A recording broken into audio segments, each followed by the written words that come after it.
Bab 1241. Pernyataan David bagaikan gemuruh guntur yang tiba-tiba. Tak hanya itu, Mia yang ada di belakangnya pun terbelalak lebar dan rahangnya ternganga. Sama sekali tak dapat berpikir, tetapi bahkan Kaisar Nimbus pun duduk di sana dengan sangat tercengang. Sudah berapa tahun sejak seseorang berbicara kepadanya seperti ini? Siapa dia? Dia adalah Kaisar Kekaisaran Bima Sakti dan orang terkuat di galaksi yang diakui semua orang. Sekarang, seorang pang seperti David menjelajah dengan nama, dan bahkan melihat apakah Nimbus dapat membuatnya bertahan. Ini adalah lelucon yang sangat besar.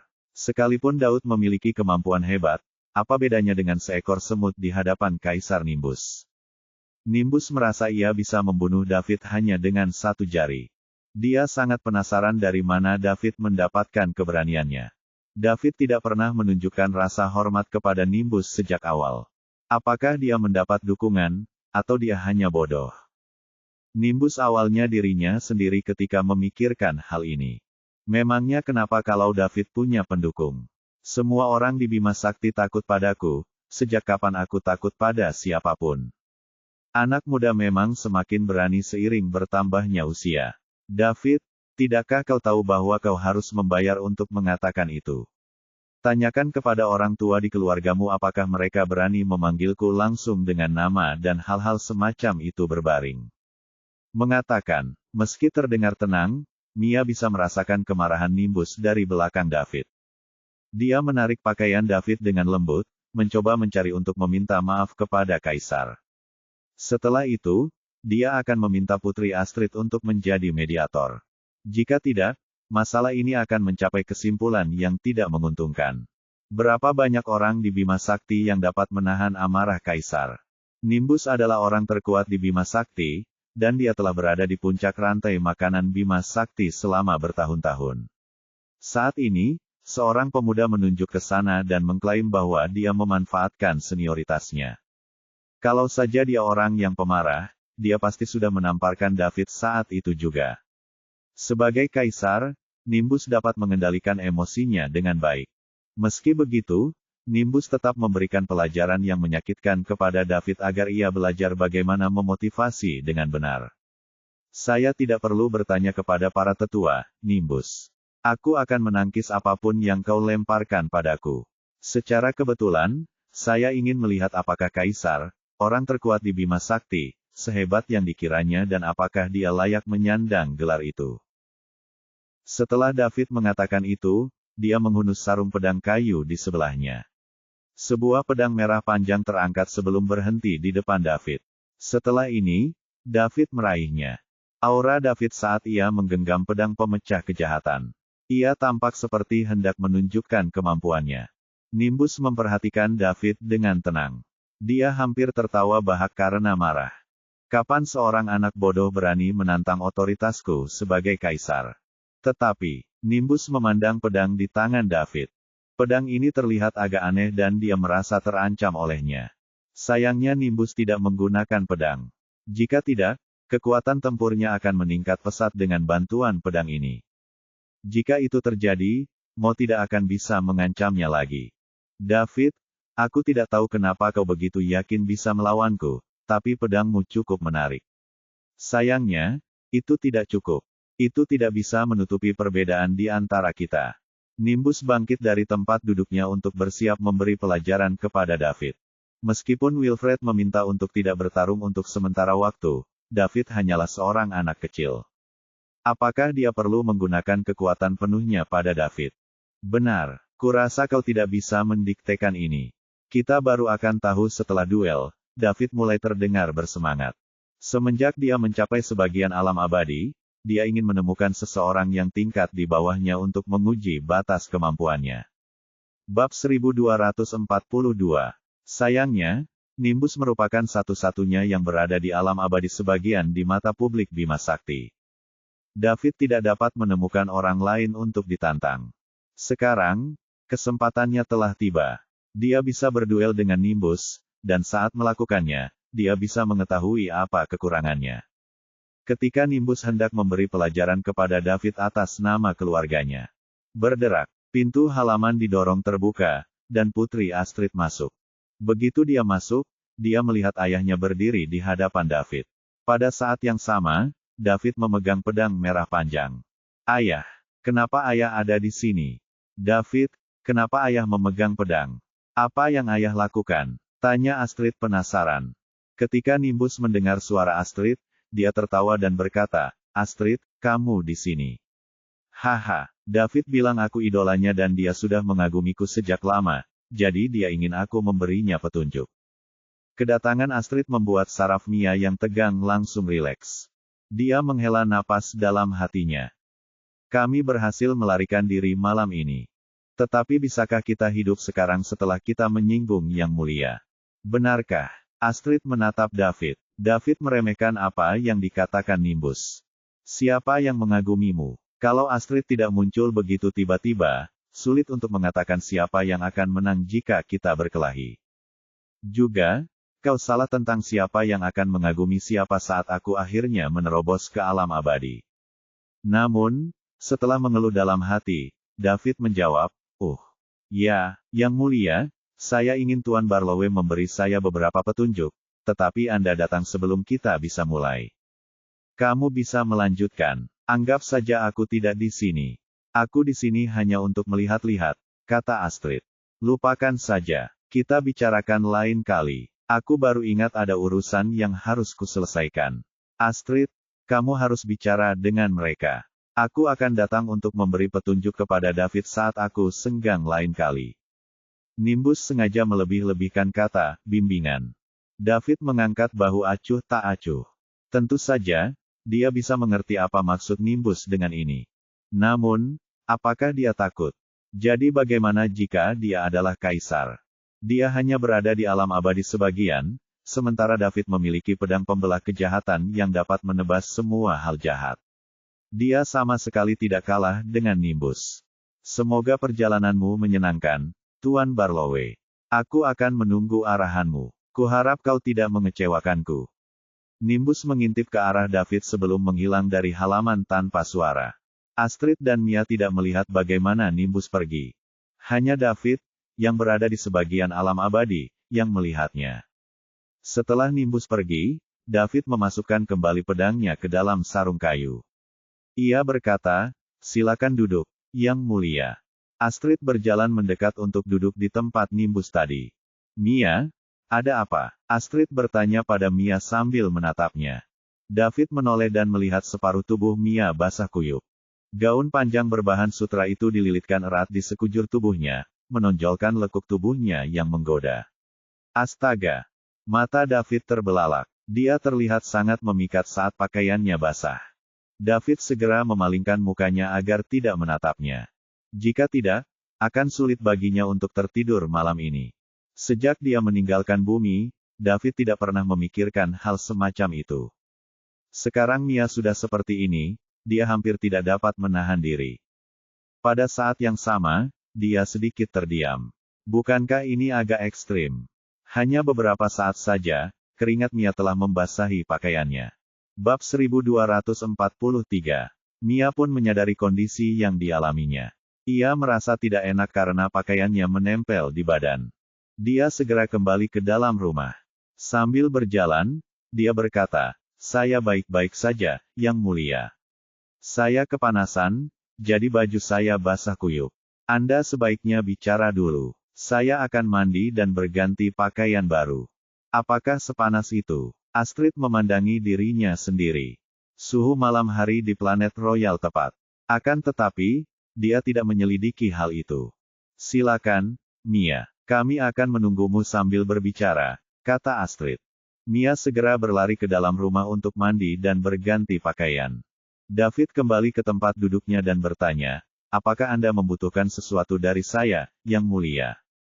Tidak, aku hanya sedang bosan, jadi aku ingin datang untuk berbicara denganmu. David, karena kita berteman, sebaiknya kau berhenti memanggilku Yang Mulia. Itu membuat kita terdengar seperti orang asing. Kau bisa memanggilku Astrid saja. Baiklah, aku bisa memanggilmu Nona Astrid, David berpikir sejenak dan berkata. Baiklah, Astrid setuju. Dia tidak menyangka dia dapat berhasil secepat itu. Selama dia mengambil langkah pertama, dia perlahan bisa mengubahnya di masa depan. David, apakah kamu pergi menjelajah lagi? Aku juga ingin pergi melihat dunia luar bersamamu. Sayangnya, orang tuaku tidak mengizinkanku. Tidak, aku hanya pergi untuk mengurus beberapa urusan. Nona Astrid, Kaisar dan Permaisuri punya alasan masing-masing. Akhir-akhir ini, para pendosa Sangruil merajalela, jadi tidak ada tempat yang aman kecuali planet Royal. Kau harus menunggu sebentar dan baru membuat rencana untuk keluar saat keadaan sudah aman lagi. Bolehkah aku ikut menjelajah bersamamu saat waktunya tiba? Tanya Astrid penuh harap. Mungkin tidak. Tempat-tempat yang aku kunjungi terlalu berbahaya, dan tidak cocok untukmu. Lagi pula, Kaisar dan Permaisuri juga tidak akan setuju, tolak David. Lalu, mengapa Mia bisa pergi bersamamu, tapi aku tidak? Identitas Mia tidak sama dengan identitasmu. Bagaimana aku bisa menjelaskan diriku kepada Kaisar dan Permaisuri jika sesuatu terjadi padamu? Jika aku berhasil meyakinkan orang tuaku, apakah kamu akan menerimaku? Tentu saja, jawab David. Benarkah? Tanya Astrid heran. Ya, benar. Jika Kaisar dan Permaisuri setuju, aku akan membawamu. Astrid mengulurkan tangan kanannya dengan gembira dan berkata, baiklah. Setuju. Itu kesepakatan. David juga mengulurkan tangannya untuk memberi tos pada Astrid. Memukul. Alasan dia berjanji pada Astrid adalah karena dia tahu hasilnya. Dilihat dari konfliknya dengan Nimbus dan hampir bertarung dengannya tadi, Astrid tidak akan pernah bisa meyakinkan Nimbus. Itulah sebabnya David berani menyetujuinya tanpa keraguan. Dia bisa menghadapi Astrid dan menghentikannya untuk selamanya. Oleh karena itu, mengapa tidak setuju? Bukan urusannya jika Nimbus tidak mengizinkannya keluar. Tak lama setelah keduanya mengobrol, Mia muncul dengan pakaian baru. David menoleh ke arah Mia tanpa sadar. Ia selalu mengenakan pakaian longgar, jadi David tidak pernah menyangka ia memiliki bentuk tubuh yang begitu menawan. Ia bahkan mungkin bisa menyaingi Selena. Setelah Mia duduk, ia pun ikut mengobrol. Bab 1244. Kedua wanita itu mengobrol dengan gembira. Astrid terus bertanya kemana mereka pergi, sementara Mia memilih beberapa pengalaman menarik untuk diceritakan kepada Astrid. Astrid merasa iri saat mendengarkannya. Dia berharap ayahnya segera melenyapkan Sangruil Sinners sehingga dia setuju untuk membiarkan dia mengikuti David ke setiap sudut Bima Sakti. Nimbus kembali ke kediaman kekaisaran sementaranya dan Permaisuri Gamora mendekatinya. Jadi, sudahkah kau mengonfirmasinya? Tanya Gamora. Ya, tidak mungkin Sangruil Sinners mengirim David. Nimbus menggelengkan kepalanya dan menjawab. Lalu dia menceritakan pada Gamora apa yang terjadi. Kau bilang David hampir bertarung denganmu. Gamora membelalakan matanya yang indah dan bertanya dengan heran. Ya, kalau saja Astrid tidak datang tiba-tiba, aku pasti sudah mengajari anak itu sopan santun dan mengajarinya apa yang boleh dan tidak boleh dia katakan, kata Nimbus dengan marah. Bagaimana dia bisa begitu berani? Apakah dia ingin mati? Apakah dia tidak takut mati? Bagaimana mungkin ada orang seperti itu di dunia ini? Gamora tercengang. Dia tidak dapat memahami hal ini. Beraninya pemuda ini bersikap begitu sombong terhadap suaminya. Tidak ada seorang pun di seluruh Bima Sakti yang berani melakukan hal itu. Siapa yang memberinya keberanian? Apakah pemuda itu tidak takut? Dia jelas-jelas kurang waras. Tidak, aku tidak bisa membiarkan Astrid mendekatinya. Saya juga penasaran. David punya banyak rahasia, tapi sayangnya, saya tidak mengungkapnya. Karena Anda tidak bertarung, bagaimana Anda bisa yakin bahwa Sangruil Sinners tidak mengirimnya? Dia bisa menyembunyikan fakta bahwa dia telah menyatu dengan gen klan ular berkepala 9 dengan sempurna jika dia tidak menggunakan kekuatan dari klan tersebut. Selain itu, jika saya melangkah lebih jauh, bahkan jika dia tidak menyatu dengan gen klan ular berkepala 9, Anda tidak dapat yakin bahwa dia bukan Sangruil Sinner. Tindakan menyerahkan keluarga Kalisto ke kekaisaran dan mengungkap fakta bahwa Sangruil Sinners telah menyusup ke dalam keluarga Kalisto sudah cukup untuk menyingkirkannya sebagai tersangka. Ini karena kepala keluarga Kalisto dapat menyatu dengan sempurna dengan gen klan ular berkepala 9. Orang seperti ini sangat langka di antara Sangruil Sinners. Dengan demikian, Ia memiliki status yang sangat tinggi dan dianggap sebagai bangsawan. Jika ini adalah jebakan Mo, harganya akan terlalu tinggi. Saya juga menemukan faktor yang sangat penting. Ada apa? Tanya Gamora penasaran. Pedang David, jawab Nimbus. Pedang apa? Pedang yang bisa membuatku merasa terancam. Selain itu, pedang ini memiliki energi positif yang kuat dan luar biasa. Jadi pedang ini adalah musuh bebuyutan dari semua kejahatan. Jika orang tersebut jahat, mereka tidak akan mampu menggunakan pedang ini. Karena itu, jika David dapat menggunakannya untuk bertarung, itu sudah cukup jelas. Apakah kamu mengatakan David memiliki pedang yang membuatmu merasa terancam dan bahwa pedang ini adalah musuh bebuyutan dari semua hal yang jahat? Tepat sekali. Aku tidak tahu dari mana dia mendapatkannya, tetapi tidak dapat disangkal bahwa itu adalah senjata yang sangat kuat. Dia pasti telah menggunakan kekuatan pedang ini untuk mengalahkan banyak musuh yang kuat. Itulah sebabnya dia pikir dia bisa berada di level yang sama denganku. Sungguh tidak masuk akal. Nimbus tertawa. Betapapun kuatnya pedang itu, ia adalah benda mati. Ditambah lagi, ia adalah benda asing. Kekuatan sejati datang dari diri sendiri. Kurasa David telah menempuh jalan yang salah. Aku akan mencari waktu setelah jamuan makan kenegaraan untuk memberi pelajaran pada anak itu. Aku ingin dia tahu bahwa senjata terkuat sekalipun hanya akan menjadi bantuan. Jika ada perbedaan kekuatan yang besar, tidak ada yang bisa menggantikannya. Aku juga ingin dia mengerti situasi yang sedang dihadapinya. Saya lega sekarang karena David bukan Sang Ruil Siner. Namun, kita tetap harus memperhatikan Astrid, kata Gamora. Tentu saja, bagaimana mungkin aku membiarkan seseorang menculik Putri Nimbus Barlowe? Ditambah lagi, bajingan itu bahkan berani memanggilku dengan nama dan mengatakan aku memanfaatkan senioritasku. Dia sangat berani sampai-sampai membuatku marah. Nimbus masih tidak bisa tenang setelah mengingat apa yang dikatakan David kepadanya. Jika ia mengatakannya dengan baik, David adalah orang yang tak kenal takut. Namun, jika dia jujur, David adalah orang bodoh yang tidak tahu cara membaca situasi. Berani sekali dia bersikap sombong terhadap Kaisar Kekaisaran Bima Sakti. Benar-benar pemuda yang kecewa. Bab 1245. Di bintang cahaya di tepi Bima Sakti. Bajingan, apa kalian semua idiot? Bagaimana mungkin kekaisaran bisa melenyapkan keluarga Kalisto yang sangat penting bagi kita? Raja Mo dari Sang Ruil menunjuk ke arah orang-orang berjubah hitam dan mengutuk. Dia tidak menyangka kekaisaran akan melenyapkan keluarga Kalisto. Perlu diketahui bahwa keluarga Kalisto memainkan peran penting dalam rencana masa depan Sang Ruil. Sebagian besar pasukan yang dihubungi Sang Ruil tetap netral. Hanya 2 dari pasukan itu yang sepenuhnya berpihak pada Sang Ruil, dan keluarga Kalisto adalah salah satunya. Pada perjamuan kenegaraan, kekuatan besar Sang Ruil dan klan ular berkepala 9 akan membunuh 2 orang dari keluarga Barlowe yang berada di alam abadi sebagian untuk menunjukkan betapa kuatnya Sang Ruil. Kemudian, kedua pasukan itu akan mengumumkan kepada semua orang yang hadir untuk mengandalkan Sang Ruil. Akan lebih mudah kalau ada seseorang yang memimpin. Sekalipun sebagian pasukan berpura-pura sopan, sebagian besar dari mereka akan mengikuti Sang Ruil. Setidaknya Sang Ruil tidak akan menjadi sasaran seluruh pasukan. Asal mereka bisa membuat setengah dari pasukan tunduk pada Sang Ruil di perjamuan kenegaraan, mereka bisa meluangkan waktu untuk sisanya.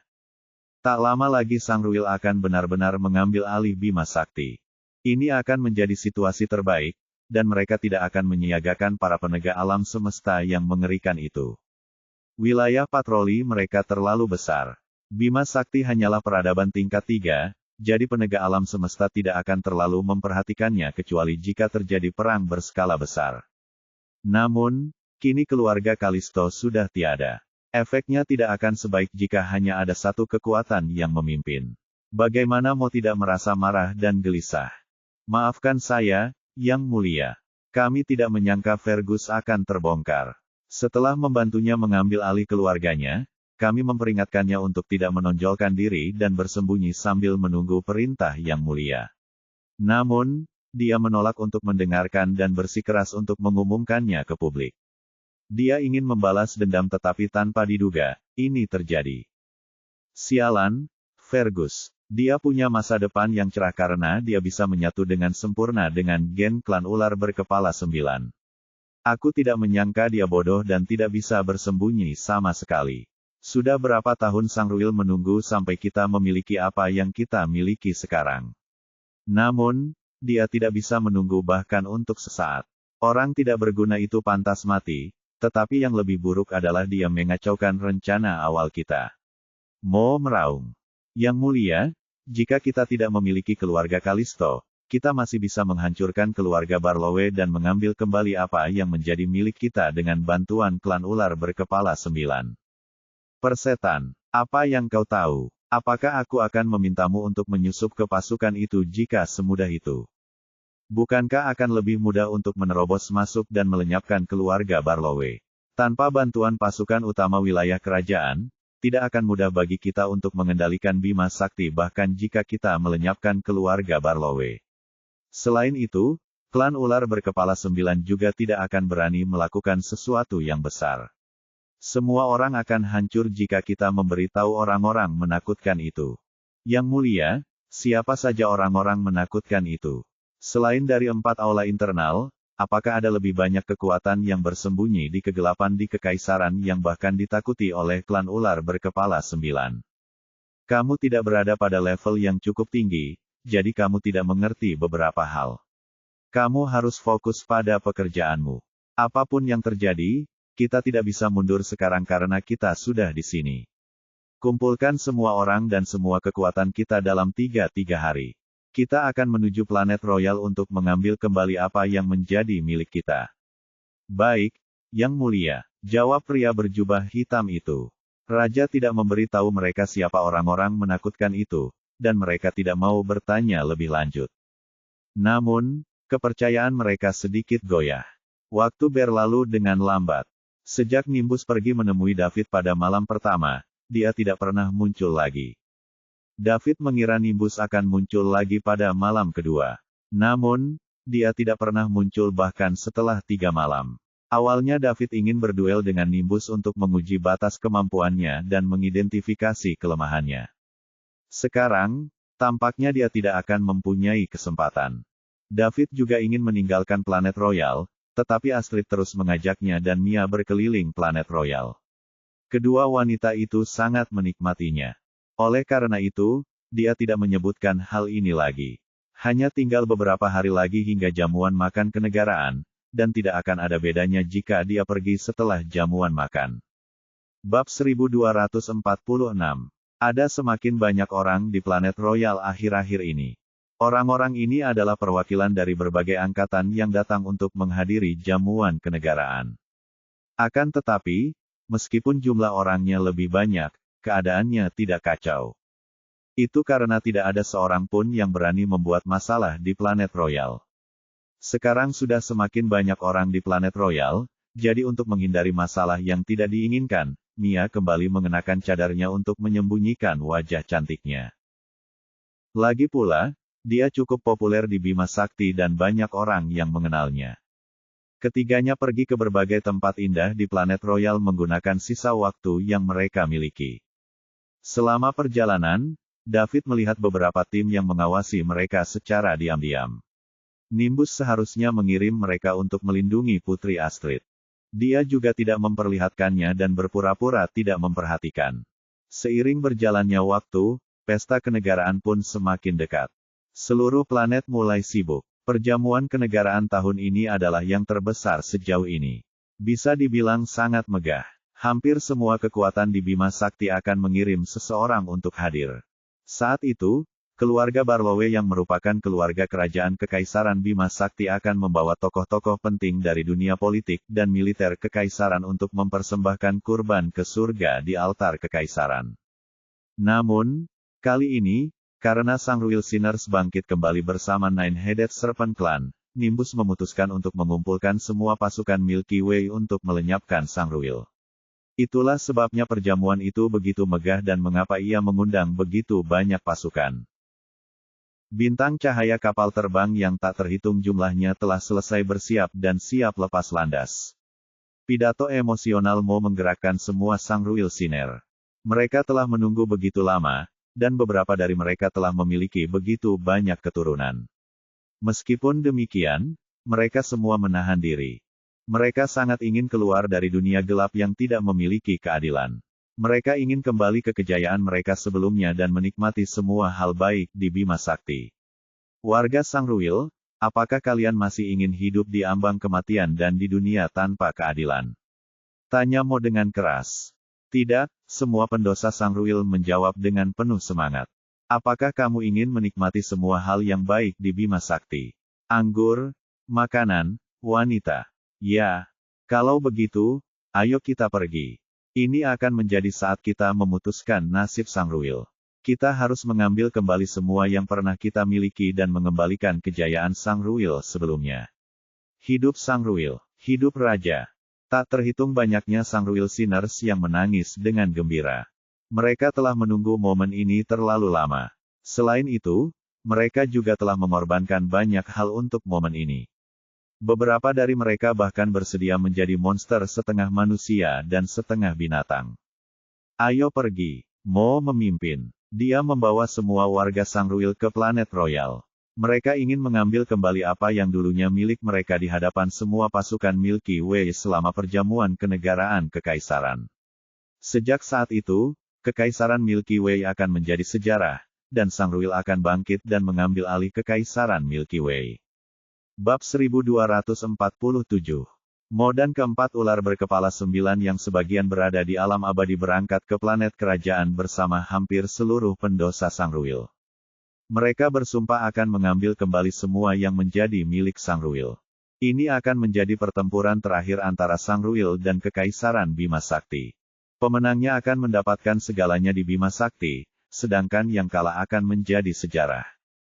Siapapun yang menang, mereka tidak akan memberi kesempatan kepada pihak lain untuk bangkit kembali. Ada 5 orang di alam abadi sebagian di pihak Sangruil, sementara Kekaisaran hanya punya 2. Jika tidak ada kecelakaan, Kekaisaran pasti akan kalah. Mo tidak khawatir apakah dia bisa melenyapkan keluarga Barlowe. Sebaliknya, dia khawatir tentang Nimbus yang mengungkap klan ular berkepala 9 di perjamuan kenegaraan. Bagaimanapun, ular berkepala 9 telah melakukan banyak kejahatan sepanjang sejarah Bima Sakti. Mereka suka memakan manusia untuk membantu mereka tumbuh. Dan hal ini saja sudah cukup untuk membuat mereka dibenci oleh setiap manusia di Bima Sakti. Oleh karena itu, bahkan jika mereka berhasil melenyapkan keluarga Barlowe, seluruh pasukan Milky Way akan bekerja sama untuk melawan mereka jika mereka mengetahui hal ini. Pada akhirnya, perang skala besar di Bima Sakti akan meletus. Lebih jauh lagi, semuanya akan hancur jika mereka memberitahukan kepada penegak alam semesta. Oleh karena itu, Mo harus menghancurkan keluarga Barlowe dengan sangat cepat sebelum Nimbus memiliki kesempatan untuk mengungkap ular berkepala 9 di perjamuan kenegaraan. Pada saat yang sama, ia harus menunjukkan betapa kuatnya Sangruil untuk mengintimidasi semua pasukan. Dengan begitu, ia bisa menyelesaikan semua masalahnya sekaligus. Sayangnya, pion pentingnya, keluarga Kalisto, disingkirkan oleh Kekaisaran. Jika tidak, akan lebih baik jika dia meminta 2 kekuatan memimpin dalam mengumumkan kesetiaan mereka kepada Sangruil. Planet kerajaan, jamuan kenegaraan sudah dekat. Banyak Grandmaster kuat dari berbagai kekuatan tiba di planet Royal. Kaisar Nimbus dan Permaisuri Gamora menyambut para Grandmaster dari kekuatan yang berbeda. Di antara mereka adalah tetua terhormat Istana Bulan, Ophelia Libra. Ophelia adalah guru Gamora saat itu. Ophelia mengadopsi Gamora dan membesarkannya. Bisa dikatakan bahwa Ophelia adalah guru dan ibu angkat Gamora. Keduanya memiliki hubungan dekat. Tanpa Ophelia, tidak akan ada Permaisuri Gamora. Di dalam ruang tamu istana kerajaan, 2 wanita parubaya duduk berhadapan. Salah satu dari mereka adalah Permaisuri Gamora sementara yang satunya lagi adalah gurunya sekaligus tetua terhormat di Istana Bulan, Ophelia. Ophelia merupakan Infinity Ranker yang langka di Bima Sakti. Meskipun Ophelia berusia setidaknya 1000 tahun, dia masih tampak seperti saudara perempuan Gamora ketika mereka duduk bersama. Mereka berdua tampak seperti wanita parubaya yang cantik. Itulah keuntungan menjadi kuat. Ophelia tidak hanya bisa memperpanjang umurnya, dia juga bisa memperlambat proses penuaannya. Selain itu, Ophelia telah mengonsumsi berbagai macam obat untuk memperlambat penuaan, jadi dia tidak terlihat jauh lebih tua dari Gamora. Jika dia bisa menembus alam abadi, dia bisa menikmati keabadian dan tetap muda selamanya. Alam abadi menjadi incaran semua orang kuat. Sayangnya, rintangan ini menghentikan lebih dari 99,9% orang. Gami, pasti ada sesuatu di balik mengapa kekaisaran menyelenggarakan jamuan makan besar-besaran sebelumnya, kan? Tanya Ophelia. Guru, sejujurnya, para pendosa Sangruil bersikap sangat agresif kali ini, jadi kekaisaran harus menanggapi ini dengan serius. Jika tidak, seluruh Bima Sakti akan terpengaruh, Gamora mendesah dan menjawab. Dia tidak perlu berbohong kepada gurunya. Bab 1248. Gamora sangat mempercayai Ophelia. Aku berhasil mempelajari beberapa hal ini. Kali ini, Sangruil Sinners bekerja sama dengan Nine-Headed Serpent Clan dan menyatu dengan gen mereka. Meskipun kekuatan mereka akan meroket, pada saat yang sama, mereka mengubah diri mereka menjadi lebih seperti iblis daripada manusia. Jadi, kamu tahu tentang itu. Keluarga Labate adalah salah satu penguasa Bima Sakti, jadi kita jelas tahu apa yang dipikirkan ular berkepala 9. Mereka mendatangkan malapetaka bagi setiap manusia di Bima Sakti dengan melakukan ini. Mereka mungkin sadar bahwa mereka akan mati jika terus berjuang di ambang kematian. Oleh karena itu, mereka bekerja sama dengan klan ular berkepala 9 untuk mempertaruhkan segalanya dalam satu gerakan ini. Mereka ingin menyeret kekaisaran bersama mereka sebelum mereka mati. Bahkan jika para pendosa Sangruil bisa menang, tidakkah mereka tahu bahwa lebih mudah mengundang iblis masuk daripada mengusirnya? Ular berkepala 9 akan melahap Bima Sakti hingga tidak ada yang tersisa. Mereka akan menjadi pendosa Bima Sakti. Itulah sebabnya kita tidak boleh membiarkan Sangruil menang dan kita harus mengalahkan mereka. Ini juga alasan kita mengundang semua pasukan. Selama kita bersatu, kita akan memiliki kesempatan untuk menang. Yang lebih penting, apakah ada ular berkepala 9 yang kuat datang? Para pendosa Sangruil sendiri tidak dapat berbuat banyak. Ular berkepala 9 adalah kunci kemenangan mereka. Menurut berita dari Kekaisaran, ular berkepala 9 pasti telah mengirim seseorang ke sana. Namun, kami masih belum mengetahui detailnya. Inilah mengapa Nimbus sangat memprioritaskan hal ini. Gami, apapun yang terjadi, Istana Bulan akan selalu mendukungmu dan Kekaisaran, kata Ophelia dengan sungguh-sungguh. Terima kasih, Guru. Gamora berdiri dan membungkuk pada Ophelia. Baiklah, kau adalah permaisuri Kekaisaran Bima Sakti, mengapa kau membungkuk padaku? Guru, Anda telah memberikan hidup saya. Di mana saya akan berada jika bukan karena Anda? Tidak peduli siapa saya sekarang, saya akan selalu menjadi murid dan putri Anda. Karena itu, saya harus tunduk kepada Anda. Oh kamu, Ophelia tersenyum pahit dan tidak tahu harus berkata apa. Dia pernah disakiti oleh seorang pria saat dia masih muda, jadi dia memutuskan untuk fokus pada seni bela diri. Sekarang, dia masih sendirian 1000 tahun kemudian.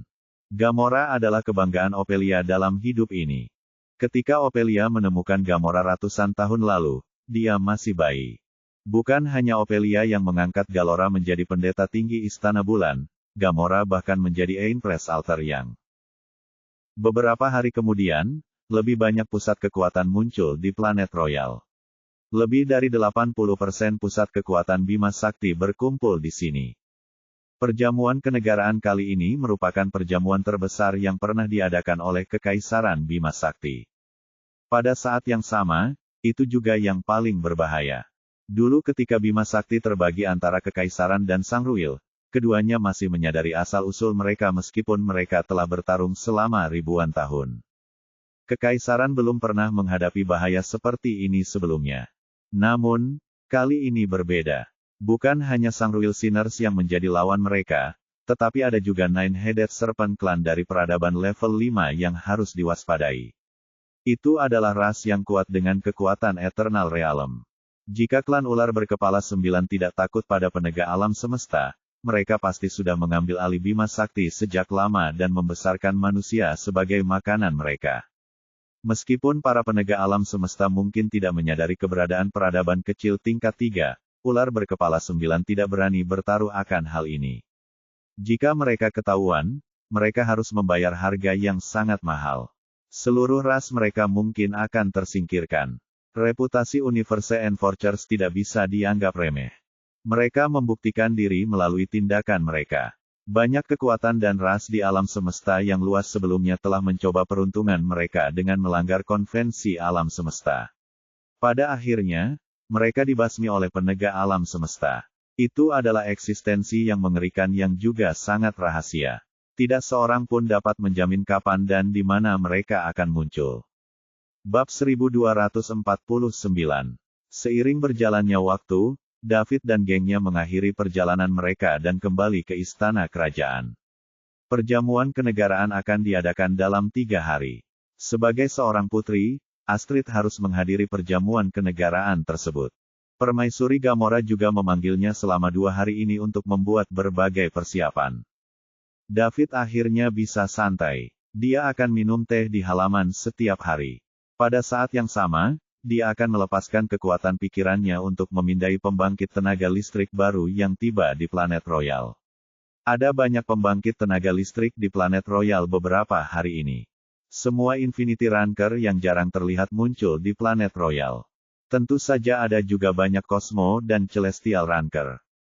David bahkan dapat mendeteksi banyak puncak Infinity Ranker.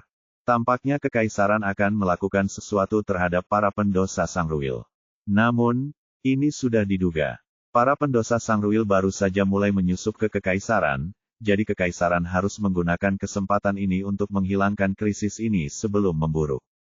Jika mereka berlarut-larut, akan sulit setelah para pendosa Sangruil menyusup ke terlalu banyak pasukan.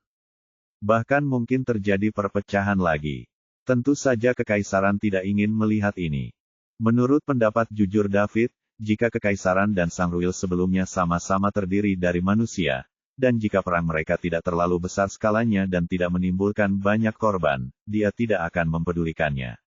Namun, orang-orang dari Sangruil itu meninggalkan identitas mereka sebagai manusia dan menjadi monster agar mereka bisa menang. David sama sekali tidak tahan dengan ini. Tidaklah baik jika manusia di Bima Sakti dikuasai oleh sekelompok monster. Ditambah lagi, klan ular berkepala 9 memakan manusia. Karena Sangruil diberi kekuatan, mereka pasti berjanji untuk menyediakan manusia bagi klan ular berkepala 9 sebagai makanan. David tidak dapat menoleransi hal ini. Bagaimanapun, dia juga manusia. Bagaimana mungkin dia bisa melihat sesama manusia menjadi santapan bagi ras lain? Maaf, tetapi David tidak bisa melakukan itu. Oleh karena itu, bahkan jika dia hampir melawan Nimbus, dia tidak akan ragu untuk mengambil tindakan jika kekaisaran dalam bahaya dan itu berada dalam kekuasaannya. Namun, dia hanya akan melakukan apa yang ada dalam kekuasaannya. Jika ular berkepala 9 mengirim seseorang ke alam abadi, David akan bersembunyi dan melarikan diri secepat yang dia bisa. Dia kemudian akan melenyapkan ras asing ini ketika dia cukup kuat untuk membalaskan dendam manusia. 1 hari menjelang jamuan kenegaraan, David duduk di halaman. Saat hendak menyesap tehnya, dia tiba-tiba berhenti. Cangkir tehnya berhenti di bibirnya tetapi dia tidak meminumnya. Beberapa detik kemudian, David tersadar dan menyesapnya sebelum meletakkan cangkirnya. David, apa yang terjadi? Apakah kamu merasa tidak enak badan? Mia melihat David berhenti dan bertanya. Tidak, aku hanya teringat sesuatu yang menarik, kata David sambil tersenyum. Dia menggunakan kekuatan pikirannya untuk merasakan sesuatu yang tidak biasa di istana kerajaan. Seluruh Bima Sakti mengatakan Kaisar Nimbus adalah orang terkuat di Bima Sakti dan dialah satu-satunya yang berada di alam abadi sebagian. Namun, baru saja, David menemukan bahwa ada orang lain di alam abadi parsial di dalam istana kerajaan selain Kaisar Nimbus. Menarik, sungguh menarik, seperti yang diharapkan dari sebuah kerajaan yang telah menguasai Bima Sakti selama bertahun-tahun. Kerajaan itu sangat pandai menyimpan rahasia. Sungguh, tidak ada kekuatan lain yang dapat menandingi sejarahnya. Ada 2 orang di alam abadi parsial. David mungkin akan dirugikan jika harus melawan mereka. Akan tetapi, David belum pernah melawan mereka sebelumnya, jadi dia tidak tahu di mana batas kemampuannya. Dia tidak memiliki pemahaman yang jelas tentang kekuatannya. Dia memiliki 3 keterampilan bertarung teratas, dan semuanya dilatih dengan sempurna. Ditambah lagi, dia memiliki pedang pembelah kejahatan yang dapat menebas semua kejahatan di alam semesta.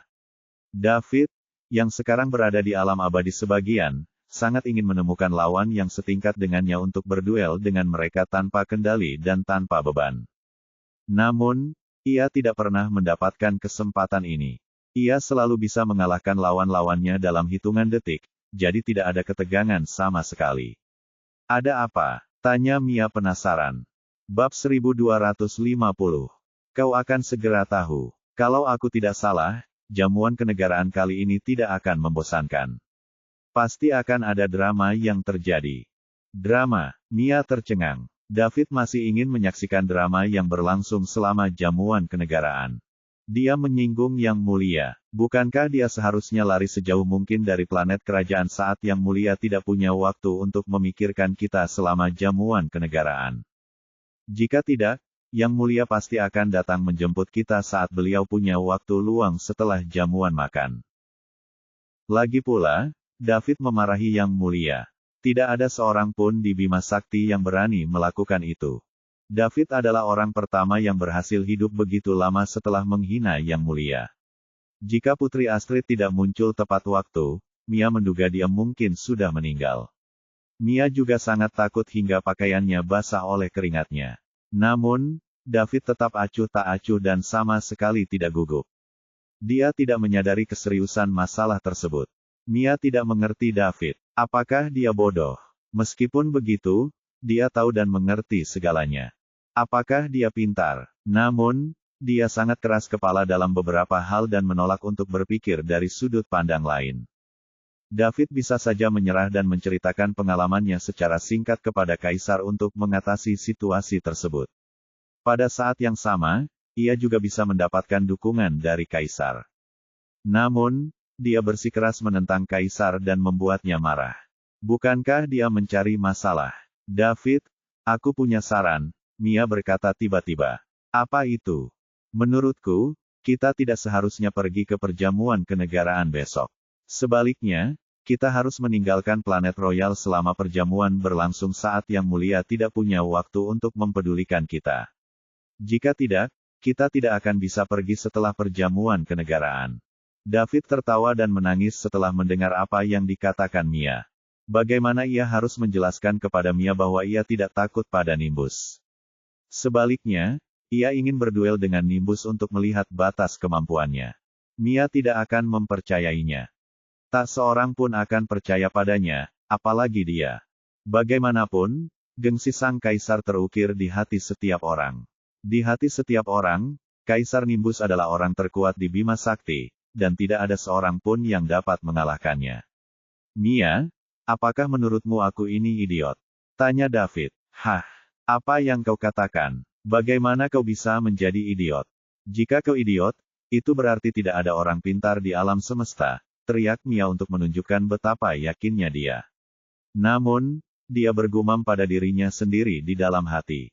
Kamu tidak bodoh, tapi kamu keras kepala.